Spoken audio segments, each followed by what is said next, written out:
numa distribuição Buena Vista Filmes e dublado nos estúdios da Vindi. Maçonaria, trevas ou luz?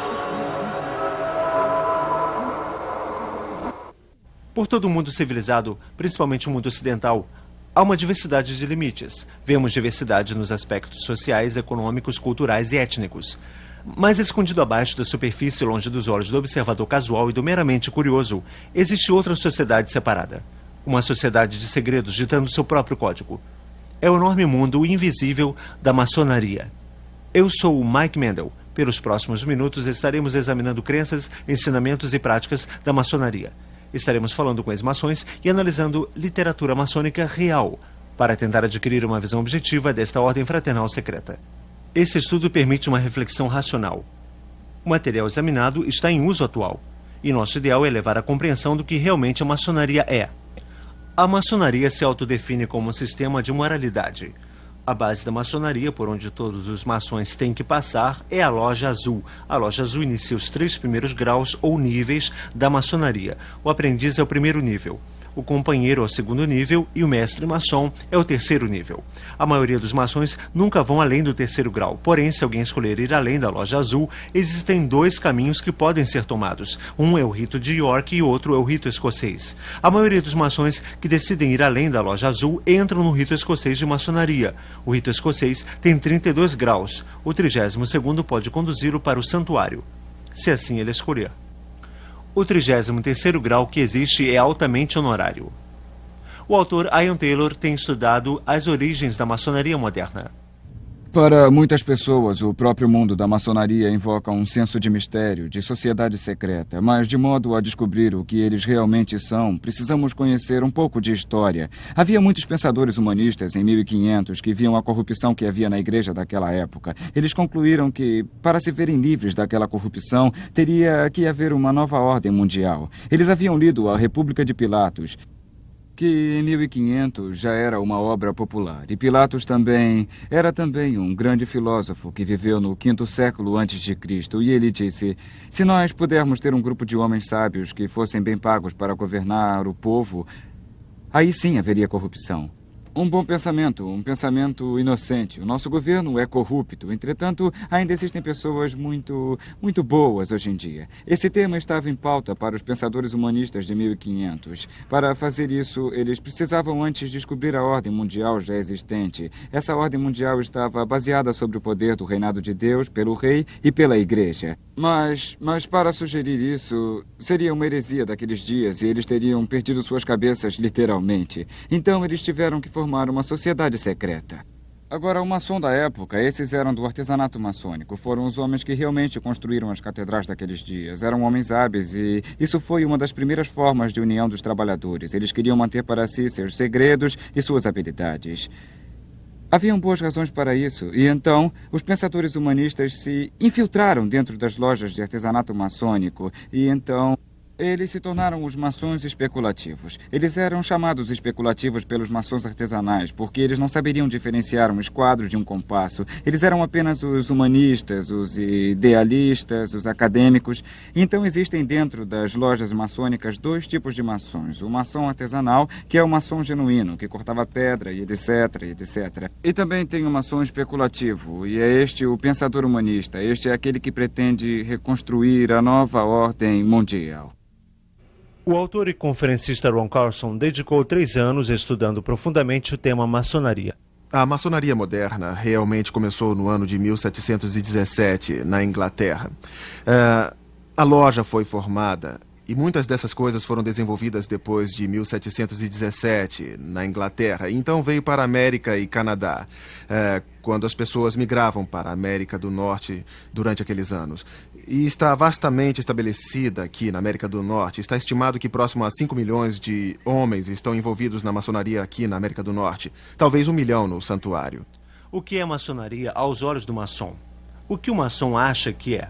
Bom, nós vemos que a maioria dos maçons entram para a maçonaria visando-a simplesmente como uma organização fraternal, como escoteiros avançados, porque o pai ou o avô faziam parte da maçonaria.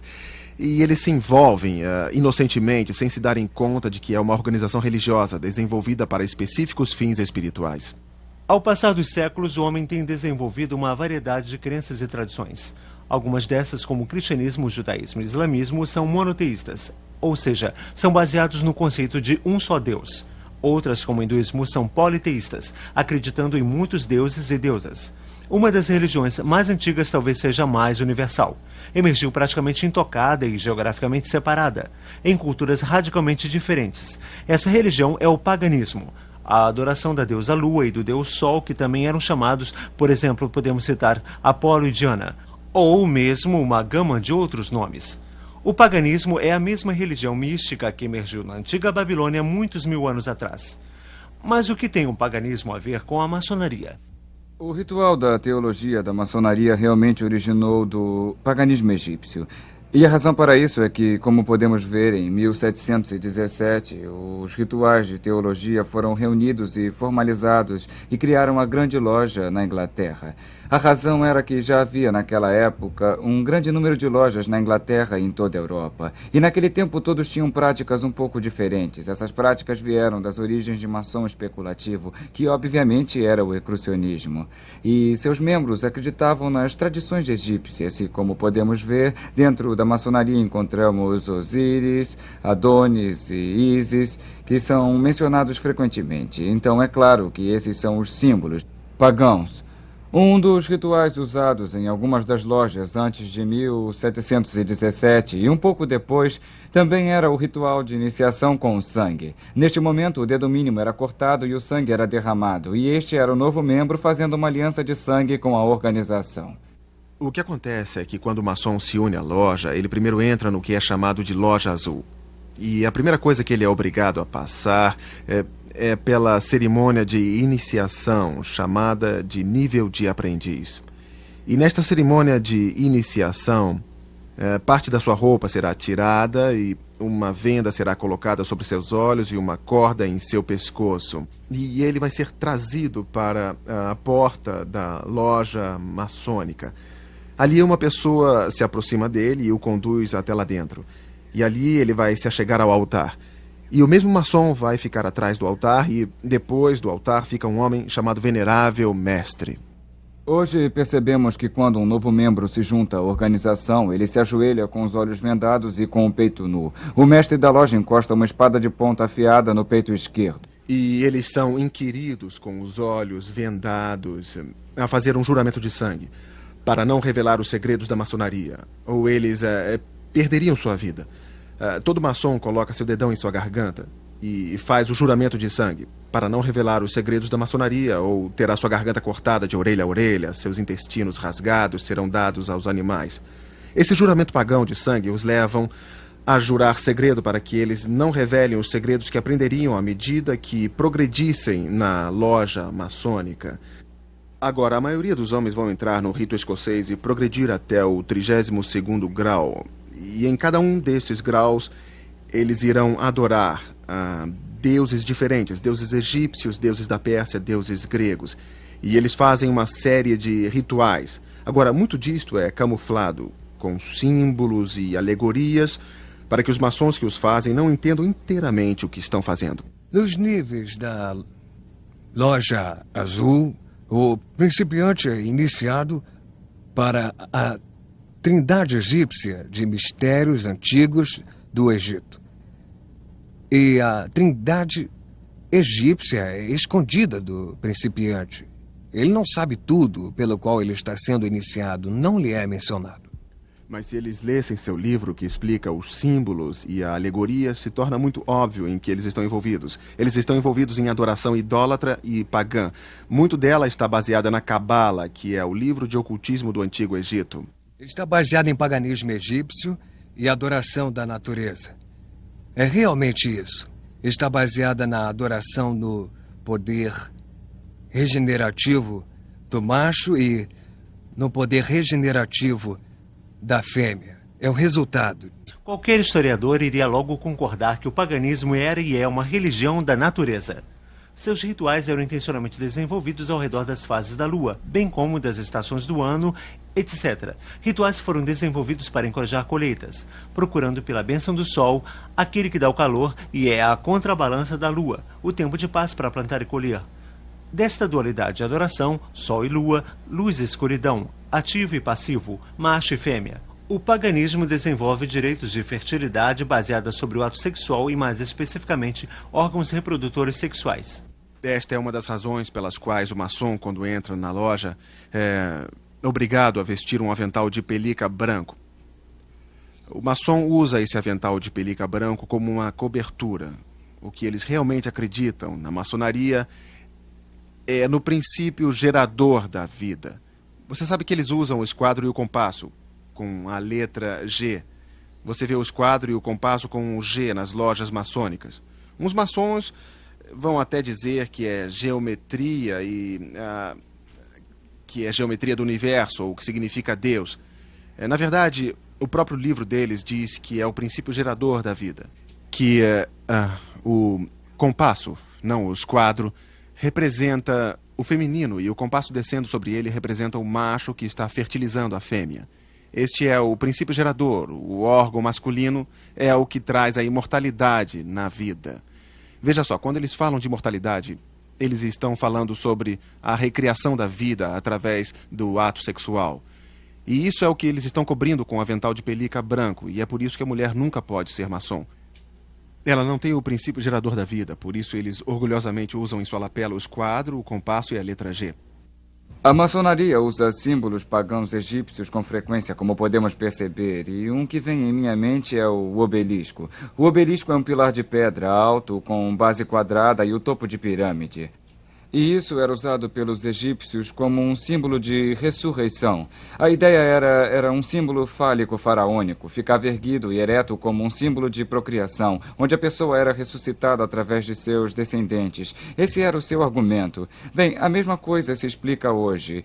Por exemplo, onde há um maçom enterrado, com frequência há um obelisco usado para marcar o túmulo. O Sr. John A. Macdonald, primeiro-ministro do Canadá, e George Washington, o primeiro presidente dos Estados Unidos. Ambos tinham obeliscos em seus túmulos. Algumas vezes o obelisco tem o esquadro e o compasso para indicar com toda a firmeza de onde eles estão vindo. E é verdade mesmo? Parece incrível que maçonaria, esse sistema de moralidade, possa ser realmente paganismo, possivelmente bem disfarçado. O ponto dentro do círculo é um dos símbolos mais eminentes. O grão-mestre Albert Pike ensina em O Simbolismo da Maçonaria, página 353. O ponto dentro do círculo é derivado da adoração ao Sol, que é, na realidade, de origem fálica. É um símbolo do universo, Sol sendo representado pelo ponto, enquanto o círculo é o universo. Make afirma mais a fundo em seu manual da loja, página 56. O fálico era a imaginação do órgão gerador masculino.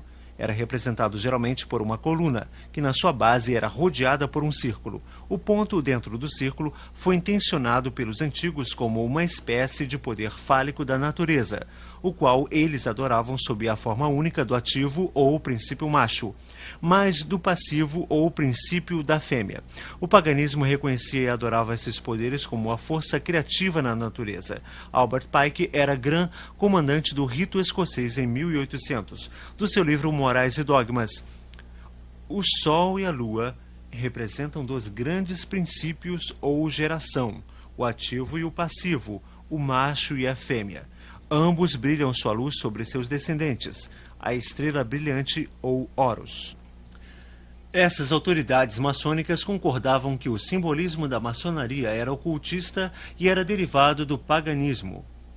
Os rituais ocultistas e o simbolismo que são centrais na maçonaria foram tremendamente significantes para mim.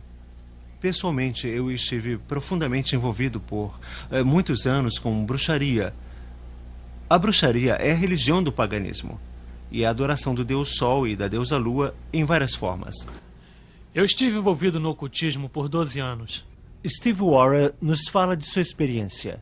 Quero dizer, eu estava constantemente todos os dias lendo, pesquisando, como também praticando artes como adivinhação, entrando em contato com os mortos através de médiuns, cartas de tarô, a bola de cristal E e tudo que pode ser considerado ocultismo, eu estava envolvido.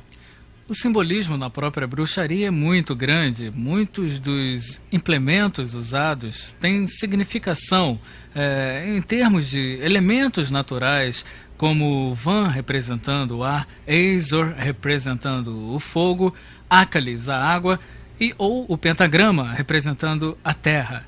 E esses seriam agrupados de várias maneiras para se tirar maior vantagem das forças espirituais que estão atuando por um tempo determinado. E era altamente ritualística, com mantos, e com desenhos ou círculos mágicos, com a invocação de deuses, e para atender aos praticantes. E também, quase tudo que se fazia, mesmo que não fosse um ritual formal, sempre tinha algo a ver com um ritual. Mesmo que fosse rogar uma praga, sempre acendíamos velas, trazíamos os elementos e montávamos o altar. alguns dos paralelos entre maçonaria e a bruxaria mostram que as similaridades não são possíveis sem que sejam coincidência. Similaridades em rituais, trabalhos e simbolismos que são tão parecidos que fica claro sugerir uma origem totalmente comum. Para examinar essa possibilidade, falei com um número grande de ex-maçons e comparei a iniciação da Loja Azul com a iniciação dos ex-bruxos. Na iniciação da maçonaria éramos recomendados por outro maçom. Para se juntar à seita, primeiro tínhamos que ser selecionados. Nós tínhamos que ser recomendados por alguém que já estivesse na bruxaria. Quando fui iniciado, meus olhos foram vendados. Me puseram uma corda e no peito me encostaram a ponta de uma espada. Na bruxaria nós éramos iniciados através de um tipo de ritual, de cerimônia de iniciação, onde o candidato era conduzido com uma corda e com os olhos vendados até chegar à borda de um círculo mágico. E a corda estava no meu pescoço e fui conduzido adiante. E na frente, no outro lado do prédio, ficava o venerável mestre. Me ajoelhei diante dele, como se ele fosse um deus.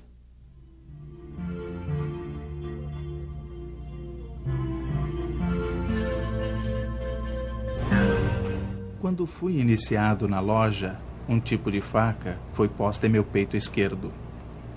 Fui avisado que se eu revelasse qualquer um dos segredos da maçonaria, eu seria punido. Quando você era apresentado ao sacerdote, uma espada era posta no seu peito, você fazia um juramento de sangue, prometendo ser fiel aos segredos da bruxaria. Quando você está na sala, a venda é tirada de você, e essa é a hora em que você diz que está vindo das trevas para a luz. Durante a cerimônia de iniciação, o iniciante é conduzido pelo sacerdote e é desafiado na beirada do círculo por alguém dizendo: "Quem está aí?" A resposta é: alguém do mundo das trevas. Nossas orações terminavam com assim seja. Um dos outros aspectos e também características da bruxaria é que sempre ao final de qualquer feitiço ou ritual, onde o poder era liberado, pois era aqui que era liberado, falava-se então assim seja. Fiquei muito intrigado ao saber que a bruxaria e a maçonaria tinham tanto em comum. No entanto, os seguidores da bruxaria dispensam o conceito bíblico de Lúcifer. A maçonaria vai tão longe que realmente chama Lúcifer de Deus. Nas palavras do soberano pontífice da maçonaria universal, Albert Pike. Sim, Lúcifer é Deus. Infelizmente, Adonai também é Deus. A verdadeira e pura religião filosófica é a crença em Lúcifer, o igualitário a Adonai.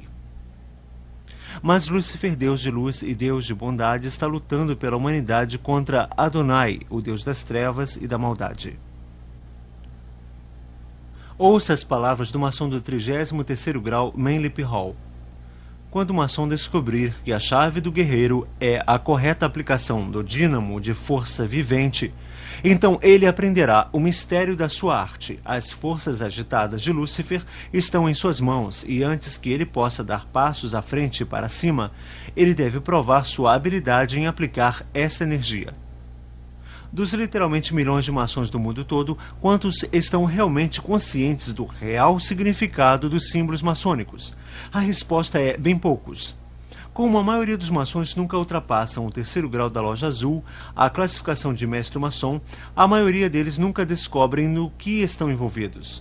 E nunca vão descobrir o que é maçonaria, a não ser que tentem entrar nos níveis mais altos do rito escocês ou do rito de York.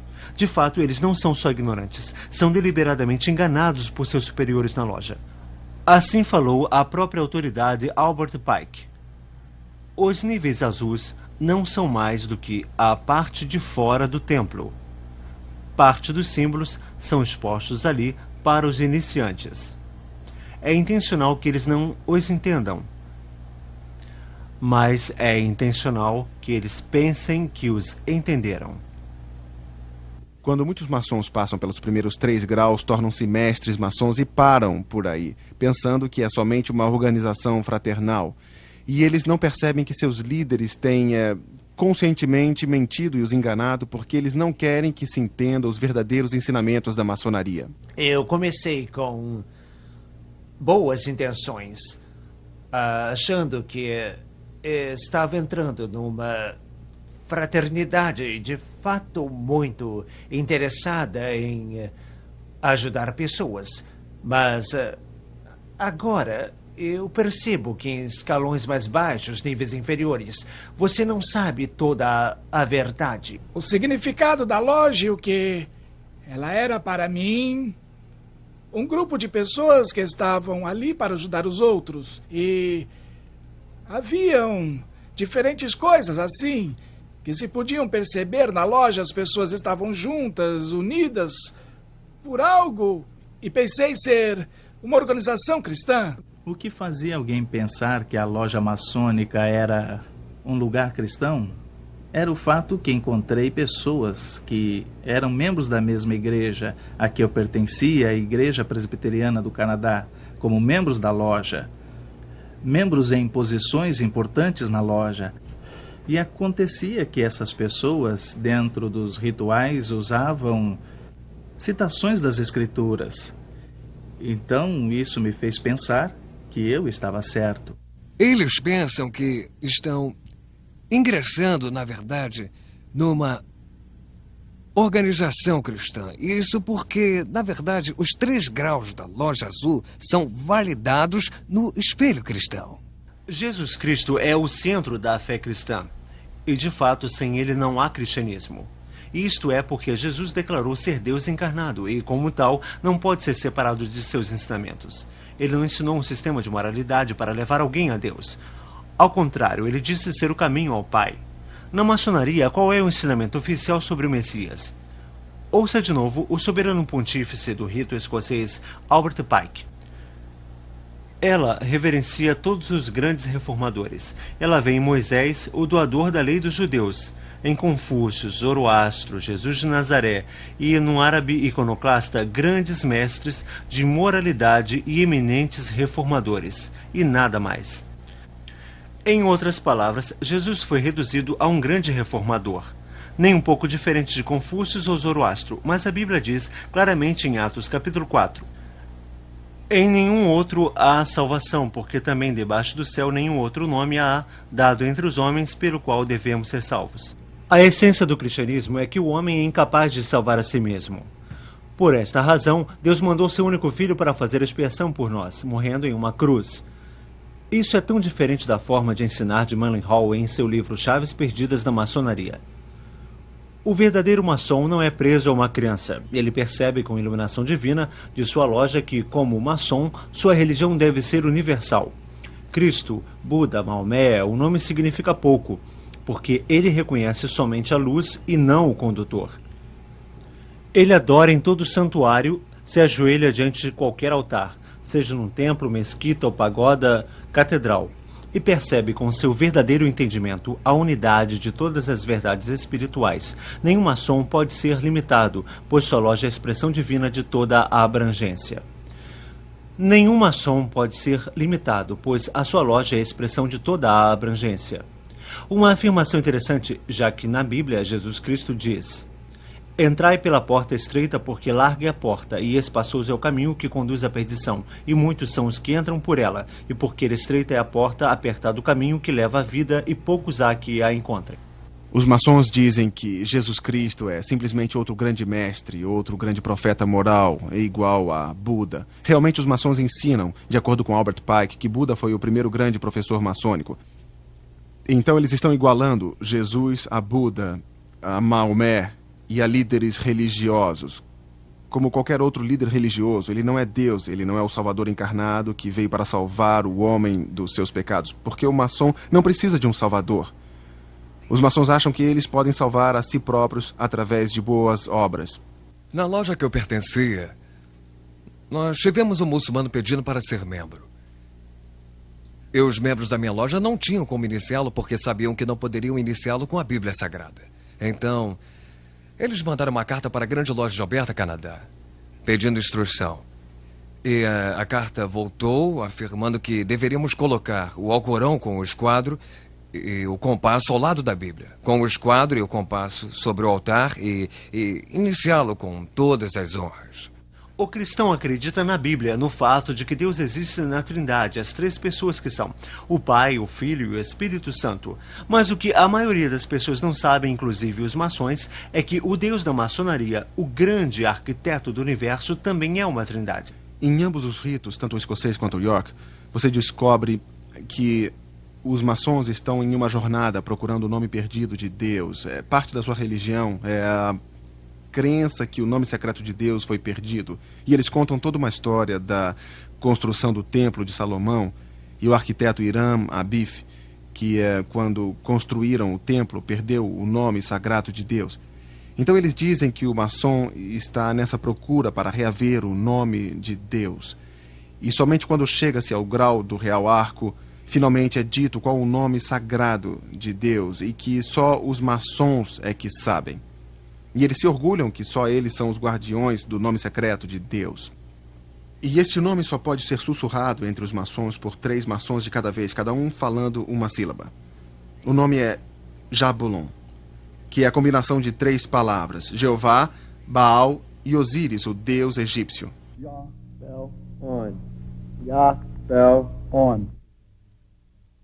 E o que o maçom está adorando na loja maçônica é um deus de 3 cabeças feito de Jeová, Baal, que foi o deus da fertilidade de Baalbac, no Líbano, e Osíris, deus sol egípcio, representado pelo símbolo fálico, que é a adoração sexual do Egito.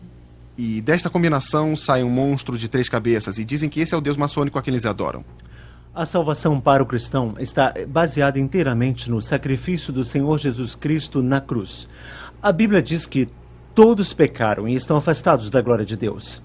E que não importa o quanto nos esforcemos para sermos bons, jamais alcançaremos o alvo de sermos santos como Deus. Mas Deus dá o presente gratuito da vida eterna para aqueles que acreditam em Jesus Cristo e permitem que Ele pague pelos seus pecados na cruz. Nas palavras de João 3,16... Porque Deus amou o mundo de tal maneira que deu seu único Filho, para que todo aquele que nele crê não pereça, mas tenha a vida eterna. A salvação para o maçom é algo totalmente diferente. Os maçons estão contando com suas boas obras, algo que a Bíblia diz que não pode salvá-los de fato. O monitor maçônico ensina que Deus, o olho que tudo vê, vai recompensar o homem de acordo com suas obras. O olho que tudo vê penetra nas profundezas do recesso no coração humano e vai nos recompensar de acordo com nossos méritos. No 19º grau do rito escocês é dito ao maçom: o maçom que tem dado prova de sua afeição aos estatutos e regras desta ordem, no final o fará merecedor de entrar na Jerusalém celestial, o céu. O 28º grau do rito escocês afirma: o verdadeiro maçom ergue-se por degraus até alcançar o céu. Os maçons acreditam que eles podem merecer a salvação e que eles podem subir uma escada até Deus, a quem eles chamam de grande arquiteto do universo, e que um dia eles vão ficar diante de Deus e Deus irá levá-los ao céu. Não por causa de Jesus Cristo, não, mas porque eles foram bons maçons e fizeram boas obras.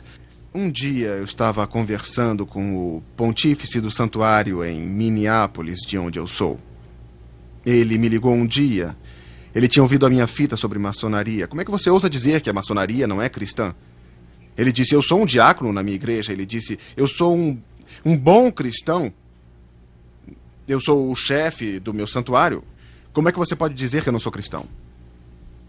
Aí eu parei e lhe fiz uma pergunta. Bom, senhor, se você morresse agora e ficasse diante de Deus esta noite, e ele te perguntasse por que ele deveria deixá-lo entrar no céu, eu disse, o que você responderia? Eu nunca vou esquecer, houve um silêncio por mais ou menos 10 ou 15 segundos, então ele me respondeu, bom, eu acho que responderia que fui um bom maçom. Se os maçons estão esperando que suas lojas os salvem, sua confiança está no lugar errado, assim como os que têm sua esperança em um cargo na igreja ao invés de Cristo. Seria como depender de uma associação esportiva ou de um country club se as obras pudessem nos salvar. Eu estava pregando no Texas, no sul do Texas, numa grande igreja, onde os maçons de lá, muitos deles faziam parte da liderança. E eles viram a minha fita na manhã que eu fui pregar e eles falaram, nós não sabemos por que estamos deixando você pregar. Você está criticando a maçonaria. E a maior parte da liderança era maçônica, os professores da escola dominical eram maçons. De fato, um dos líderes era o venerável mestre de sua loja na cidade e o outro era o soberano pontífice do santuário. E eles vieram a mim depois do culto e eu disse, bom, vocês têm os livros, procurem em seus próprios livros dentro do contexto tudo o que eu falei. Eu dei a eles os capítulos, os números das páginas. Eles ficaram até 4 da manhã daquele domingo vendo todos os documentos em suas próprias bibliotecas maçônicas. Eles voltaram na segunda de manhã e disseram, nós queremos que você saiba, Ron, que todos nós resignamos da loja a noite passada. E nós estamos vendo isso acontecer por todo o país, quando os maçons tirarem o embrulho e examinarem o conteúdo do que estão envolvidos e eles vão descobrir que estão mesmo numa seita não cristã, pagã e idólatra e que nenhum cristão deve fazer parte. Neste vídeo, tentamos ser objetivos. Nós não temos nada contra a organização maçônica nem com o indivíduo maçom. Não existe nenhuma dúvida que grande quantidade de bondade tem sido feita em nome da maçonaria e que a moral de alguns, se não de muitos maçons, é de nível muito alto. Mas isso, infelizmente, não é a questão. A questão real aqui é a religião pagã que tem mais em comum com a bruxaria do que com o cristianismo. Chega a hora em que você diz que veio das trevas para a luz. O seu Deus não é o Deus da Bíblia. É o Deus Jabulon, um composto de Jeová, Baal, o Deus da fertilidade, Osíris, o Deus Sol egípcio de adoração fálica. Sua forma de salvação não é a cruz de Cristo, mas o sistema de moralidade e boas obras para alcançar a tão almejada loja celestial. E para o maçom, Jesus Cristo não é o sem pecados Filho de Deus, mas é rebaixado à posição de um simples reformador, que não é diferente de Buda, Confúcio ou Maomé. É aqui que levantamos a questão com a maçonaria. O mesmo Jesus que afirmou ser Deus em carne humana, afirmou ser o único caminho ao Pai. Também disse que não podemos servir a dois senhores. Se você é maçom, você tem que tomar decisão. Você não pode ser um cristão e permanecer na loja maçônica.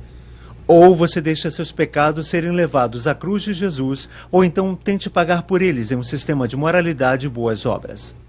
Há versículos na Bíblia que afirmam que devemos sair das trevas.